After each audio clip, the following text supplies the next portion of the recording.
सोलापूर शहरात बेकरी व्यवसायासाठी माहेरून 5 लाख रुपये घेऊन येण्याची मागणी करत विवाहितेचा शारीरिक व मानसिक छळ केल्याप्रकरणी सासरच्या 4 जणांवर फौजदार चावडी पोलीस ठाण्यात गुन्हा दाखल करण्यात आला आहे।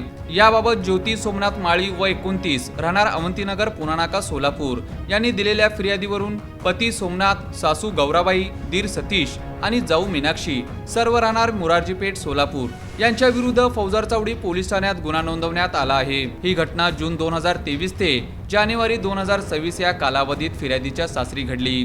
यातील ज्योती माळी यांचा आरोपी सोमनाथ याच्याशी विवाह झाला होता। विवाहानंतर या सासरी नांदत असताना आरोपींनी संगनमत करून फिर्यादी ज्योती यांना तुझ्या लग्नात हुंडा किंवा पैसे दिले नाहीत, आम्हाला बेकरी व्यवसायासाठी पैशांची गरज आहे, तू माहेरून 5 लाख रुपये घेऊन ये असे म्हणून मानसिक त्रास देण्यास सुरुवात केली। या घटनेचा अधिक तपास फौजदार चावडी पोलीस हे करीत आहेत।